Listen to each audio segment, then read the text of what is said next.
Hello there.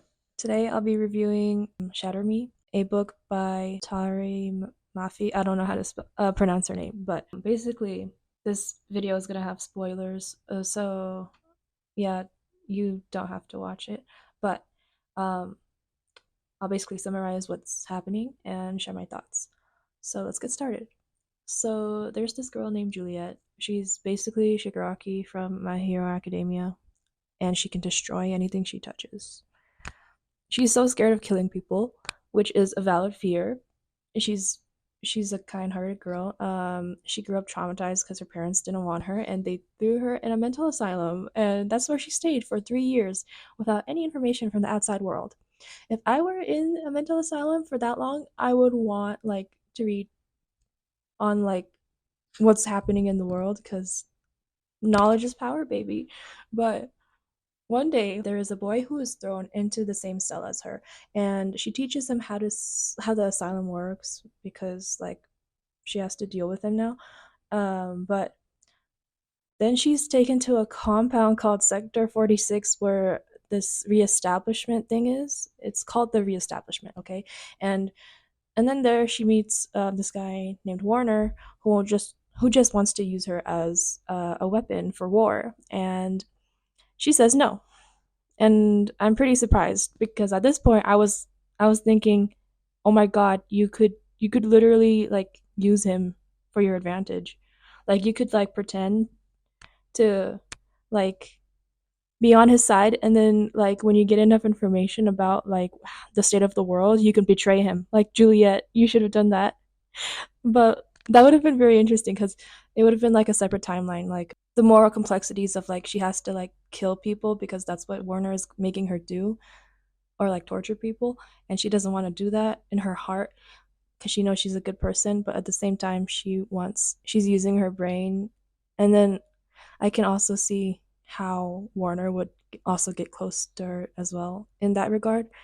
It would have been such an interesting um difference in the series. But yeah, those are just my thoughts, but let's continue with the story. So after she says no, Warner doesn't give up and waits for her to change her mind. And this takes weeks and she still doesn't say yes. And he's still like being patient with her, and I was so disappointed in him because he could have forced her to do it and shown his power, something like that.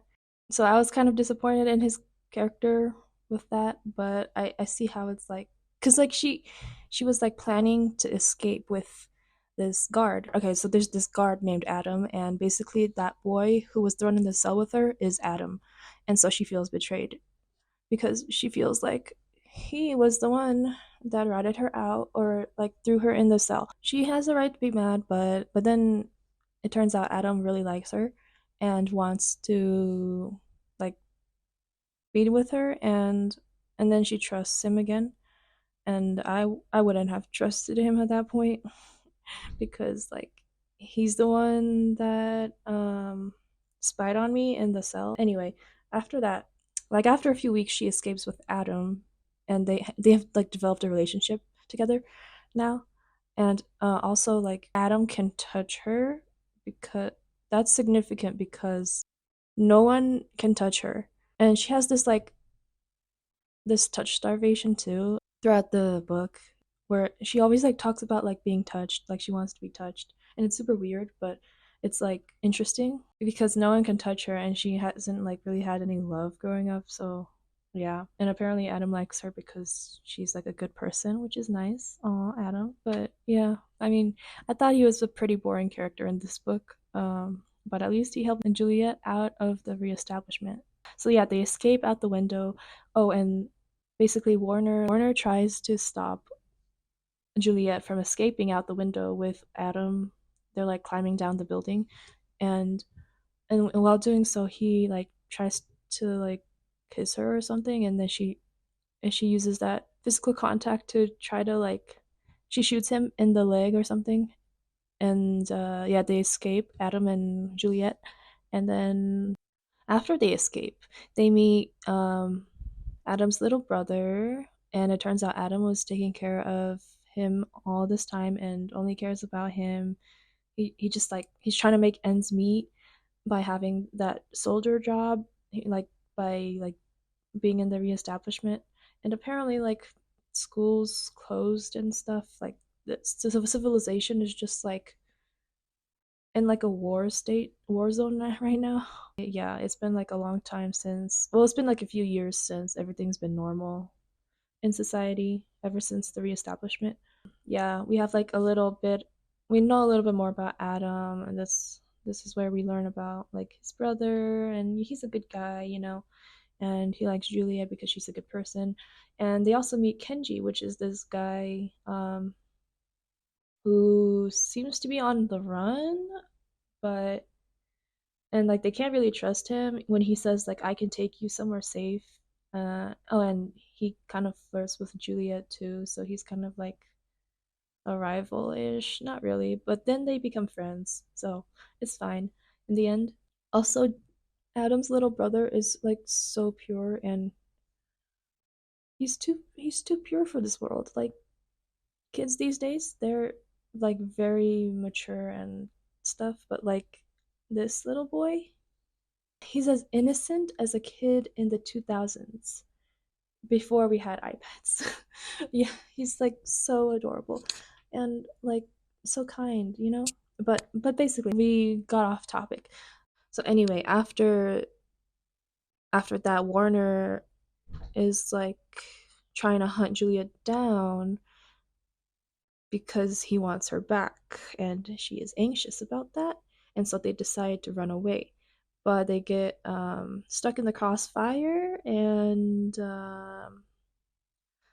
but then Kenji takes them to the underground bunker, and they have no choice but to trust Kenji at this point. And yeah, so they go to this underground bunker, and there's like a whole organization down there with like only like 50 people, but basically, yeah, it's like a place for refuge for like people like Juliet with powers. So there's like more like her. So she's like super happy now, and she wants to create this new life for herself. And she finally says like, "I'm finally on the right side," and she feels good at the end of the book. That's basically the book, and then in the second book it's like I'll explain that later, but basically it's our training arc. But my thoughts about this book are that it was boring in the beginning, not gonna lie. Like the two books I've read so far in this series, like the beginnings were really slow and boring, but I got into the book after a break again, and then yeah, like I said, I wish like Warner Forrester that would have like showed how like villainous he can be. And like I said, if it were me, I would have deceived Warner and gotten information about the state of the world before escaping, because like after being in a mental asylum for 3 years, like of course I want to know what's happening in the outside world. But I would say it's a pretty good book. Like in the end, like it has like a good flow to it, like the story arc, like beginning, rising action, climax, falling action, and resolution. It has all those components. It's a pretty good story. And also, I thought in this book Adam was a pretty good guy, and she seemed happy with him because he could touch her and stuff. And so I was like, okay, Adam's a pretty good guy. Good for you, Juliet. He's immune to your touches. Yeah, but that changes in the second book. Well, I'll talk more about that later. While I was reading this book, I thought, wow, I could probably write this book. It's like so easy to write in first person perspective because it's just like their thoughts. And you could like, as long as you get into like the character's headspace, like, and you know who they are, then like you could write pretty much a bunch of junk, and it you could fulfill the like 300 page requirement for a book. In this book, the world building is like close to none.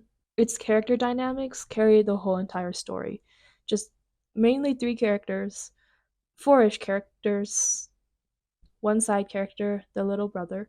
But basically, it's just the character relationships carrying the whole story, which isn't bad. Like, this is why I said I could write this, because like I've I'm pretty confident in like creating character dynamics, but like the world building could use a little more world building, because We just know that there's a reestablishment and there's like this rebel group, and like that's it. And like in the second book, it like says a little bit more about the world building, but it's like not that much. So it's like, what's the whole purpose of this world? Why did they go to war? What happened? We don't really know. So that's why I think I can write this book.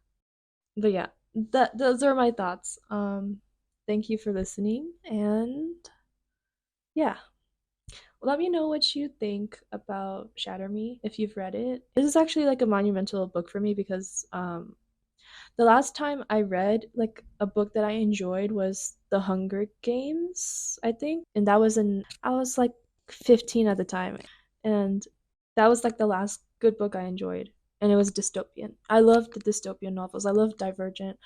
I didn't like The Maze Runner, but yeah, I love Divergent, The Hunger Games. I love those kinds of books, and so seeing that this book existed kind of like rekindled the love for reading again. So that's good, and thus this is why I'm here right now. But yeah, it's pretty yeah, pretty good book. Let me know what you think. How the story should have went. Are you team Warner or team Adam? And yeah, just let me know. And if not, just say hi, and yeah, just say hi in the comments or something like that. And yeah, thanks for listening to my little recap and my thoughts on Shatter Me, and I'll see you in the next video.